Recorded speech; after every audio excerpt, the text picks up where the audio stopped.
I feel like I didn't know about Harry Haft. I was curious if um, how much did you know about him before you did this film? And is there anything that particularly struck you as you went along with, learning about his story? I didn't know anything about him at all. Yeah. And what intrigued me, in a sense, was the idea of a man who survived the camps, but then has to be able to find a way to live after that. And so being haunted by the past, now we call it post-traumatic stress disorder. Mm-hmm. Back then, it was like, well, you're out of the camps, and get on with life, and Mm-hmm.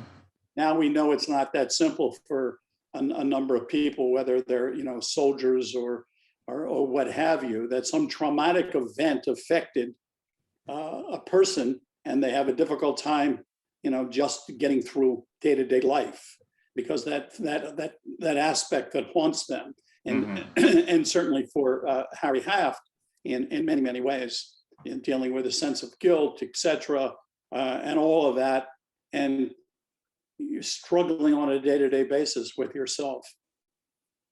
Yeah, I think there are a couple of times throughout the film where they talk about, I think Ben says it at one point, like, are you proud of your survival? Like, after you survived, like, what do you do next? And I felt like that is very resonant throughout the film. Yeah. I was curious about how you would want to differentiate filming the boxing scenes, in particular, like when he is training, after the war versus when, he is in the camp and Schneider is sort of overseeing it. How did you want to show how those were different at all? Like, how did you want to shoot those differently? Well, I mean, one is, there are two parts that just come naturally. One, in the camps, he's fighting other people who aren't fighters, really. Mm-hmm. Neither is he. He's only been taught by the guard, Schneider.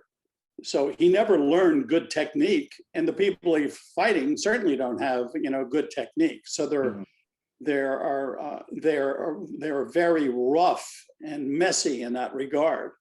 And so even when he suddenly turns pro and he comes to America, it's not that somehow now he's a finesse fighter. Mm-hmm. He's too old at that point to suddenly, learn the craft. You got to learn it much earlier.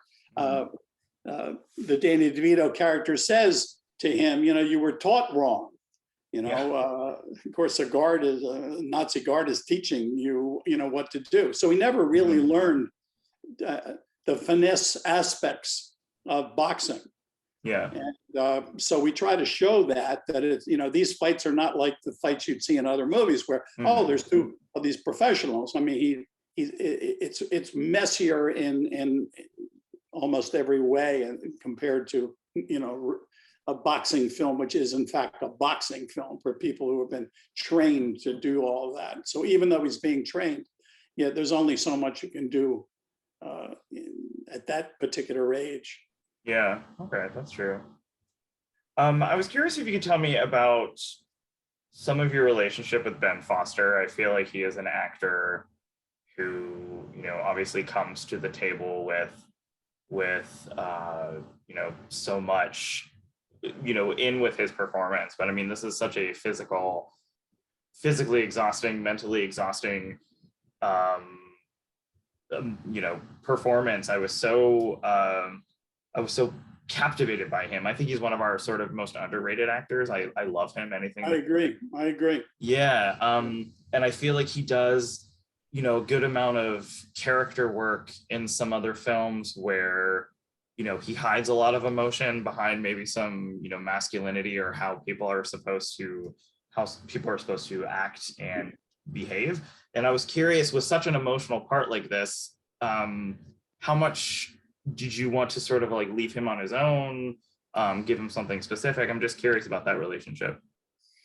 Uh, look, I think he's one of the really great actors Mhm.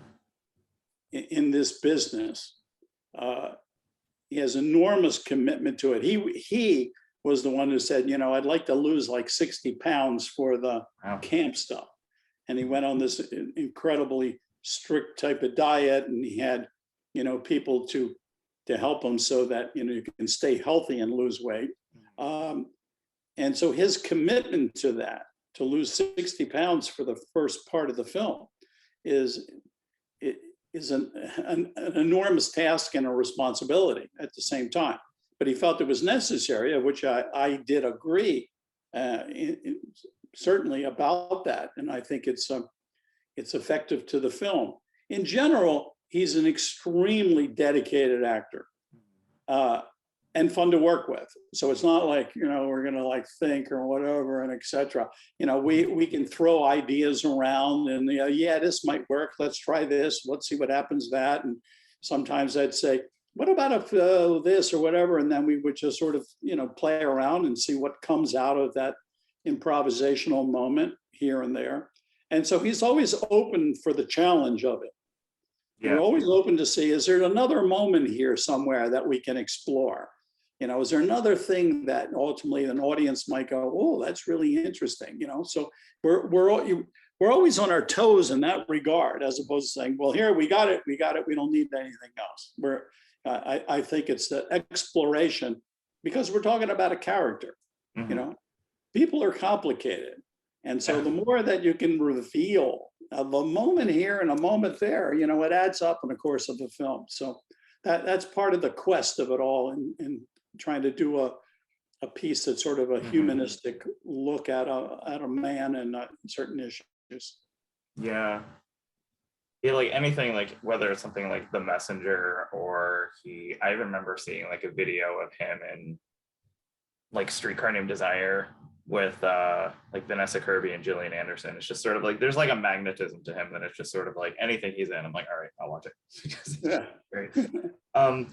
I wanted to talk about those scenes with Billy Magnuson, Uh-huh. because I think he is also an actor who gives you a lot. I've talked to him a couple of times. He's always very, he seems like an actor who's always like game to do something, or he's really excited to try stuff. He terrified me in this movie. This sort of like boyishness that he brings to it. It feels like he is a character who has something even to prove to himself in that weird, twisted world that he is in himself. I was curious if you even thought that Schneider was afraid of somebody like Harry.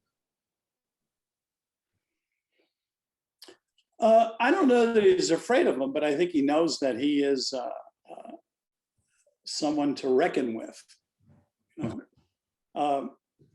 I thought that Billy, I have to tell you, we had, I don't normally look at resumes of actors, when they, and we had a reel of Schneiders that I got, and they were all basically, German on the thing, and he was in there. So I thought, he was German, or, certainly, from that part of the world. Yeah.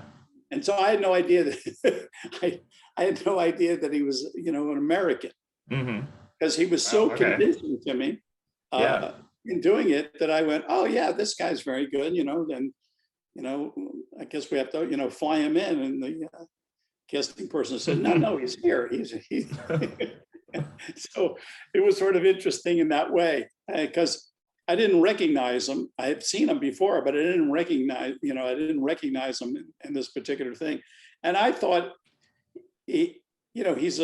what's so great is he's a fun character in general, and suddenly stepping into this character, so that it's so different from what, Billy is as a person, completely different. And it was quite interesting to work with him in those scenes that the two of them had together, Ben and Billy.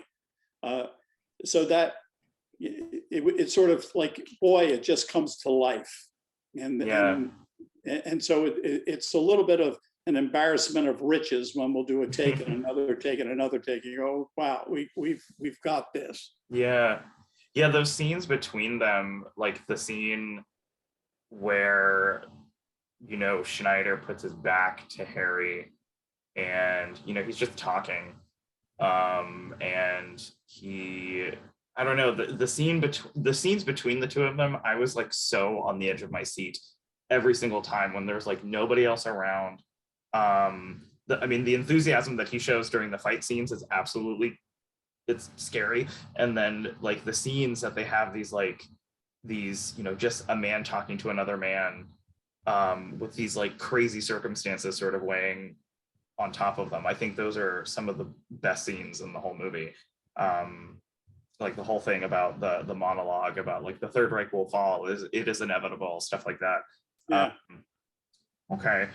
I was wondering if you could talk to me about the delicacy towards the end of the film between Harry and his family, just because I was so fascinated with, I keep saying fascinated, forgive me, but I was so drawn into the scenes with Ben and Vicky and their children when, you know, the whole movie, you know, up to a certain point, you know, he talks about his survival, but now he's hiding it from his family, or his children rather, I should say. And I was wondering if you could tell me about those scenes, just because there is a fear to Harry in those scenes. Like he's afraid that his son is going to find out his past, and that feels so different than the rest of the film. I was wondering if you could tell me about maybe the delicacy of those scenes towards the end. Well, it's from all the kind of research that we did, children of Holocaust survivors have difficult relationships, you know, with their parents, because in many cases, they don't want to talk about the camps, as if they're like, you know, now talking about the evil that took place, etc. So it's almost like trying to, on one hand, spare the children the horrors of what took place.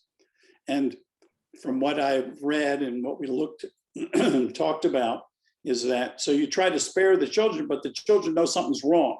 So then they have a tendency to think, well, maybe it's me, you know, maybe dad doesn't like me, you know what I mean? So what happens is those relationships between, the parent to the child is basically partially fractured by there's secrets that are not going to be talked about, and kids pick up on it, and then they always there's a tendency to look at themselves, whether it's my fault or whatever it may be. So many of those relationships are very strained, not all, but enough that you'd say, well, then how do we do this?